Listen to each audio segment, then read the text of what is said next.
सावधान. जर तुमचा पगार 15,000 पेक्षा जास्त असेल तर तुम्ही एका मोठ्या सरकारी लाभातून बाहेर फेकला गेला आहात. तुमच्या भविष्याची ही चोरी रोखण्यासाठी सुप्रीम कोर्टानं केंद्राला कठड्यात उभं केलंय. 4 महिन्यात निर्णय झाला नाही तर काय होणार? कोट्यावधी नोकरदारांसाठी ही सर्वात मोठी बातमी आहे. EPF वेतन मर्यादा आणि सुप्रीम कोर्टाचा ऐतिहासिक हस्तक्षेप. 11 वर्षांपासून रखडलेली वेतन मर्यादा आणि सद्यस्थिती.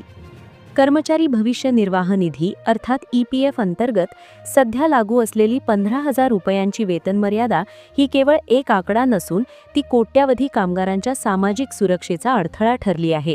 2014 मध्ये केंद्र सरकारने ही मर्यादा 6,500 रुपयांवरून वाढवून 15,000 केली होती.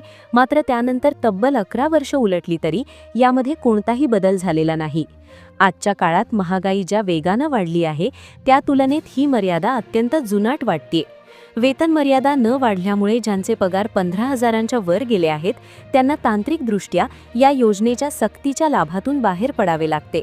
यामुळे मध्यमवर्गीय आणि निम्न मध्यमवर्गीय कर्मचाऱ्यांचे मोठे नुकसान होत आहे. जर नियमात वेळेनुसार बदल झाला नाही तर ही योजना केवळ नावापुरतीच उरेल असे चित्र सध्या दिसत आहे.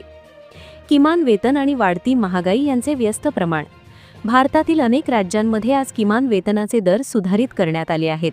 अनेक ठिकाणी अकुशल कामगाराचे किमान वेतनच 15,000 रुपयांच्या वर गेले आहे. अशा परिस्थितीत कायद्यांनी ठरवून दिलेली EPF मर्यादा वास्तवाशी सुसंगत नाही.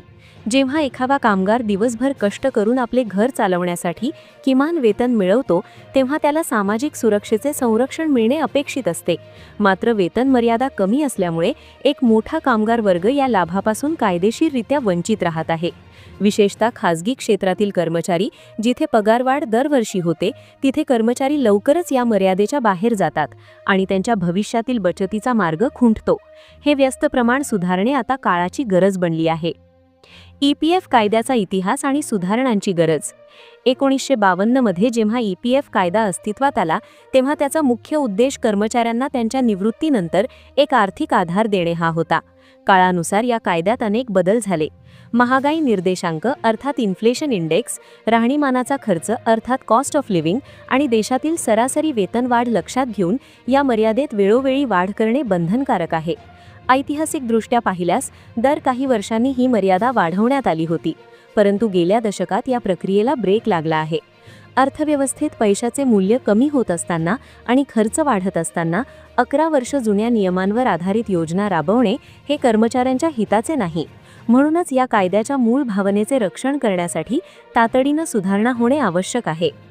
सुप्रीम कोर्टातील याचिका आणि याचिकाकर्त्यांची भूमिका.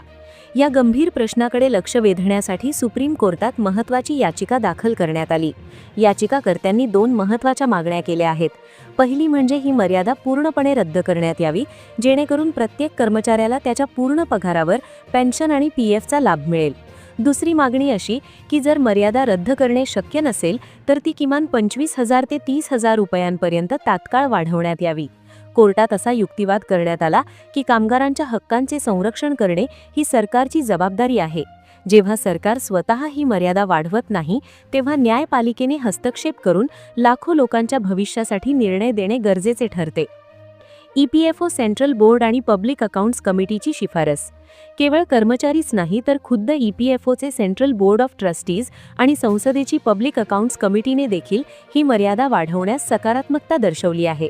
तज्ज्ञांच्या मते वेतन मर्यादा वाढवल्यामुळे जास्तीत जास्त कामगार वर्ग औपचारिक अर्थव्यवस्थेच्या कक्षेत येईल. यामुळे सरकारकडे जमा होणारा निधी वाढेल आणि कामगारांनाही निवृत्तीनंतर चांगले उत्पन्न मिळेल. या समित्यांनी स्पष्टपणे सांगितले आहे की 15,000ची मर्यादा आजच्या अर्थव्यवस्थेत कालबाह्य झाली आहे. कव्हरेज वाढवणे हे केवळ सामाजिक न्यायासाठीच नाही तर देशाच्या आर्थिक सुरक्षिततेसाठीही महत्त्वाचे आहे. जेव्हा अशा उच्चस्तरीय समित्या शिफारस करतात तेव्हा सरकारवर निर्णय घेण्याचा नैतिक दबाव अधिक वाढतो. सुप्रीम कोर्टाचा आदेश आणि केंद्र सरकारची जबाबदारी. सुप्रीम कोर्टाने या प्रश्नाचे गांभीर्य ओळखून केंद्र सरकारला स्पष्ट निर्देश दिले आहेत. कोर्टाने सरकारला हा पेच सोडवण्यासाठी 4 महिन्यांची मुदत दिली आहे. या 4 महिन्यात सरकारला धोरणात्मक निर्णय घेऊन ही मर्यादा वाढवण्याबाबत आपली भूमिका स्पष्ट करायची आहे. तसेच याचिकाकर्त्यांना त्यांचे म्हणणे मांडण्यासाठी पुन्हा 2 आठवड्यांची संधी देण्यात आली आहे. हा आदेश एक प्रकारे सरकारला दिलेली शेवटची संधी मानली जात आहे.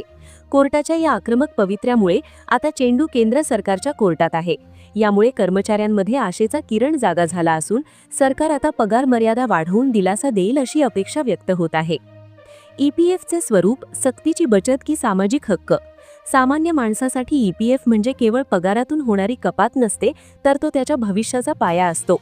कर्मचाऱ्याच्या मूळ पगारातून ठराविक हिस्सा कापला जातो आणि तेवढीच रक्कम मालकाकडून अर्थात एम्प्लॉयरकडून जमा केली जाते. ही कोणतीही चॅरिटी किंवा सरकारकडून मिळणारे दान नाही, तर कर्मचाऱ्याने केलेल्या घामाच्या कमाईचा तो एक सुरक्षित भाग आहे. याला बळजबरीची बचत म्हटले जाते, कारण ती शिस्त लावते. निवृत्तीनंतर जेव्हा उत्पन्नाचे स्रोत बंद होतात, तेव्हा हीच रक्कम आजारपण, मुलांचे शिक्षण किंवा मल्लग्नासाठी कामी येते. त्यामुळे वेतन मर्यादा वाढवणे म्हणजे कर्मचाऱ्याच्या हक्काच्या पैशांचे संरक्षण करणे आहे. आदेशाचे उल्लंघन आणि भविष्यातील कायदेशीर पावले. जर केंद्र सरकारने दिलेल्या 4 महिन्यांच्या मुदतीत कोणताही ठोस निर्णय घेतला नाही, तर याचिकाकर्ते पुन्हा सुप्रीम कोर्टात धाव घेणार आहेत. कोर्टाच्या आदेशाचे पालन न होणे हा न्यायालय अवमान मानला जाऊ शकतो. अशा स्थितीत पुन्हा नवीन रीट याचिका दाखल केली जाईल. कामगार संघटना आणि कायदे तज्ज्ञ या घडामोडींवर बारकाईने लक्ष ठेवत आहेत. एकदा का कोर्टाने वेळ निश्चित केली की सरकारला त्याकडे दुर्लक्ष करणे कठीण जाते. त्यामुळे येणारा काळ हा कायदेशीर लढाईच्या दृष्टीने अत्यंत निर्णायक बनणार आहे आणि सरकारला यावर उत्तर द्यावेच लागेल. या निर्णयाचा परिणाम होणारा मोठा घटक. हा निर्णय केवळ काही मोजक्या लोकांसाठी नाही, तर देशातील संपूर्ण कामकाजी वर्गासाठी आहे. यामध्ये केंद्र आणि राज्य सरकारचे कंत्राटी कर्मचारी, खासगी कंपन्यांमधील IT प्रोफेशनल, मॅन्युफॅक्चरिंग युनिट्समध्ये काम करणारे कामगार आणि असंघटित क्षेत्रातील नोंदणीकृत कर्मचारी यांचा समावेश होतो. लाखो कोट्यावधी लोकांच्या निवृत्तीनंतरच्या पेन्शनची रक्कम या वेतन मर्यादेवर अवलंबून आहे. जर मर्यादा वाढली तर पेन्शनमध्येही मोठी वाढ होऊ शकते. यामुळे देशातील मध्यमवर्गीयांच्या हातात भविष्यात अधिक खेळते भांडवल राहील. हा मुद्दा थेट प्रत्येक घराच्या आर्थिक नियोजनाशी जोडला आहे, म्हणून याकडे संपूर्ण देशाचे लक्ष लागून आहे. धन्यवाद. अखेर प्रश्न फक्त 15,000च्या मर्यादेचा नाही, तर तो आपल्या कष्टाच्या पैशाचा आणि म्हातारपणाच्या आधाराचा आहे. गेल्या 11 वर्षांपासून महागाईने सामान्यांचे कंबरडे मोडले आहे. मात्र नियमांच्या चौकटीत बदल न झाल्याने लाखो कामगार आज सामाजिक सुरक्षेच्या कवचापासून दूर फेकले गेले आहेत. आता सुप्रीम कोर्टाचा हा 4 महिन्यांचा अल्टिमेटम केवळ सरकारसाठी नाही, तर तो प्रत्येक कर्मचाऱ्यासाठी आशेचा एक नवा किरण आहे. केंद्र सरकार या 4 महिन्यांत नेमका काय निर्णय घेते याकडे संपूर्ण देशाचे डोळे लागून आहेत. ही मर्यादा 25,000 होणार की ती पूर्णपणे रद्द केली जाणार, यावरच कोट्यावधी नोकरदारांच्या पेन्शनचे आणि PFचे भविष्य ठरणार आहे.